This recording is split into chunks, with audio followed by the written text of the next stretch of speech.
Magandang oras mga kababayan. Narito na ang pinaka-latest update natin sa magiging lagay ng ating panahon ngayong araw at sa susunod na 24 oras. Mas lalo pang lumakas at naglandfall na si Bagyong Verbena sa Bayabas, Surigao del Sur habang kumikilos pa west-northwestward. Alamin natin ang pinakabagong update sa bagyong ito at ang mga lugar na dadaanan nito. Para naman lagi kang updated sa lagay ng panahon, i-click mo lang ang subscribe button. Batay sa pinakabagong datos, ang sentro ng Bagyong Verbena ay nasa vicinity na ng Zamboanga, Agusan del Norte. Sa ngayon, taglay na ni Verbena ang maximum sustained winds na umaabot sa 55 km per hour malapit sa gitna at may bugso na umaabot sa 85 km per hour. Sa kasalukuyan, patuloy na kumikilos ito pa west-northwestward sa bilis na 30 km per hour. Sa sirkulasyon nito, umaabot na ngayon hanggang 300 km ang lawak nito mula sa sentro. Ibig sabihin, kahit ang mga rehiyon na malayo mula sa sentro ng bagyo ay maaari pa ring makaranas ng malakas na hangin at malalakas na bugso ng ulan. Dahil dito nakataas na ang Tropical Cyclone Wind Signal number 1 sa maraming lugar na makakaranas ng strong wind sa loob ng 36 hours. Saklaw nito ang Occidental Mindoro, Oriental Mindoro, Romblon at ang Hilaga at gitnang bahagi ng Palawan. Kasama rin dito ang Calamian Group of Islands, Cuyo Islands at Cagayan Silio Islands. Sa Visayas, kabilang dito ang Antique, Aklan, Capiz, Iloilo, Guimaras, gayon din sa Negros Occidental, Negros Oriental, Siquijor, Cebu, Bohol, Samar, gayon din sa Eastern Samar, Biliran, Leyte at Southern Leyte. Samantala sa Mindanao, saklaw nito ang Dinagat Islands, Surigao del Norte, Surigao del Sur, Agusan del Norte, Agusan del Sur, Camiguin, maging ang Misamis Oriental at ang hilagang bahagi ng Bukidnon. Kasama rin ang hilagang bahagi ng Misamis Occidental at ang hilagang bahagi ng Zamboanga del Norte. Sa ilalim ng signal number 1, mararanasan ang 39 hanggang 61 kilometers na hangin at maaari pa rin magdulot ng minor to moderate na impact sa buhay at ari-arian.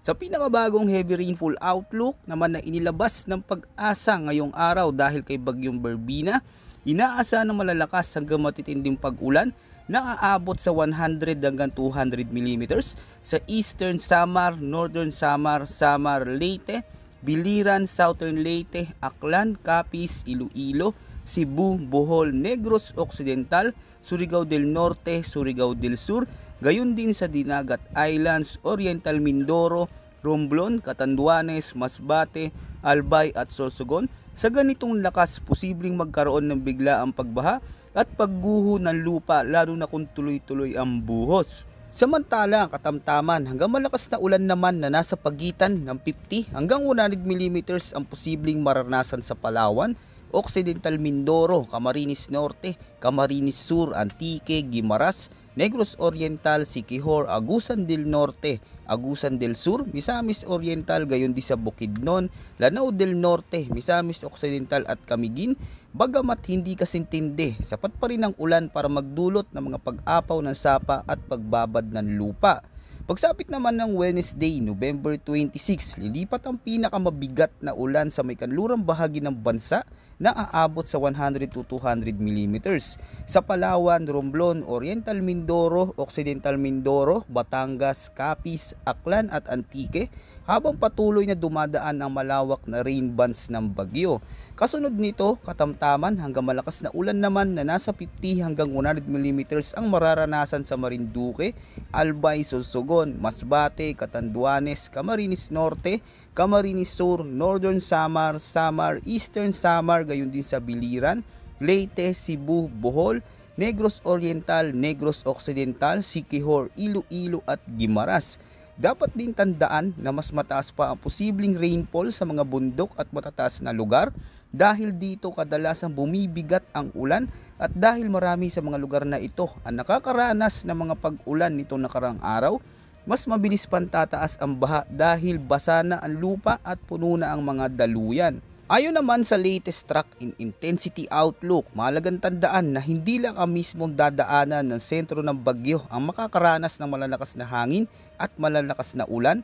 Kahit nasa labas ka ng forecast track o forecast cone, Posible pa rin ang matitinding epekto dahil sa malawak na rain bands at lakas ng hangin kaakibat ng sistema.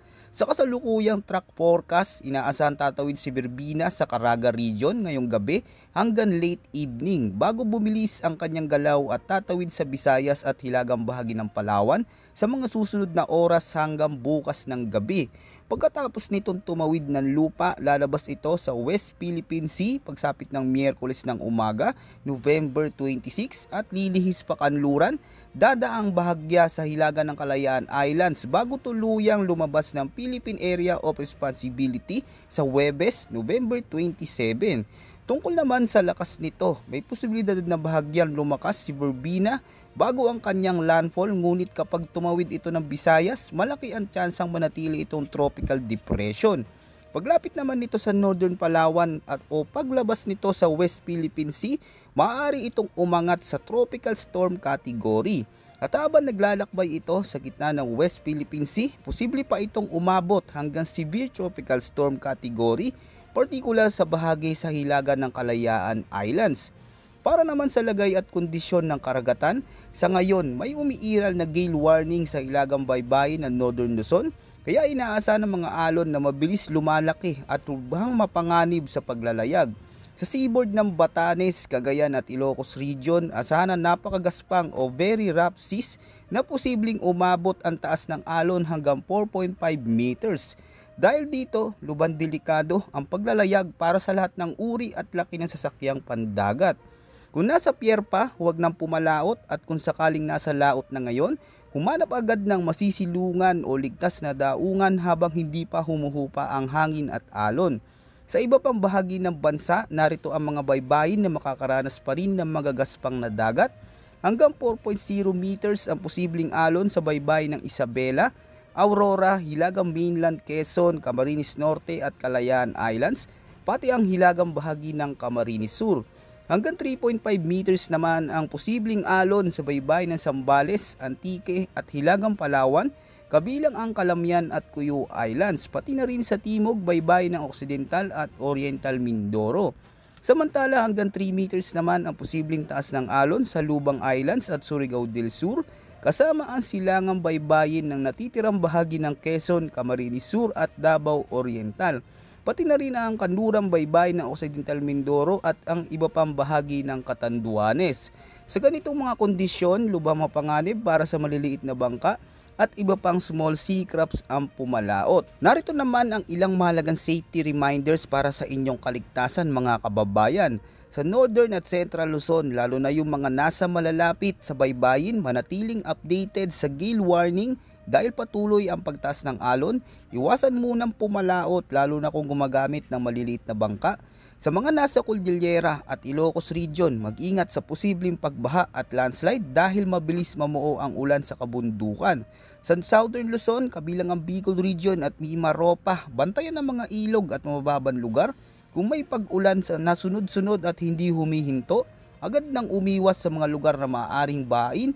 Huwag nang hintayin pang tumaas ang tubig bago kumilos. Sa Eastern Visayas na madalas tamaan ng unang bugso ng ulan mula sa ganitong sistema, bantayan ang biglaang pagbaha lalo na sa Samar at Leyte areas. Kung may rumaragas ang tubig mula sa kabundukan, iwasan ang pagtawid sa anumang ilog o sapa.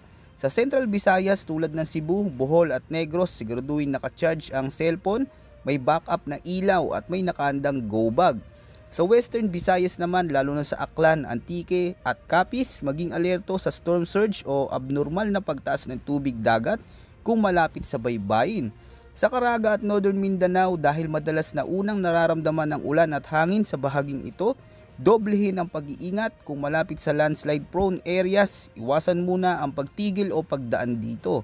Samantala sa Zamboanga Peninsula, bantayan ang mga ilog na madaling umapaw. Huwag maghintay ng gabi bago mag-evacuate kung kinakailangan. At sa Davao Region, lalo na sa silangang baybayin, asahan ang pagtaas ng alon. Iwasan muna ang panghingisda at paglalayag hanggat hindi bumababa ang sea conditions.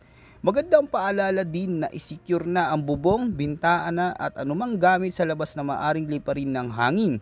Mag-ingat sa mga live wires o gumuguhong lupa at iwasan ang paglapit. Patuloy kami magbabantay at maghahatid ng malinaw, mabilis at tumpak na impormasyon habang kumikilos pa si Bagyong Berbina sa mga susunod na oras. Maraming salamat sa inyong pagtutok mga kababayan at palagi po tayong mag-ingat ngayong sunod-sunod na pag-ulan.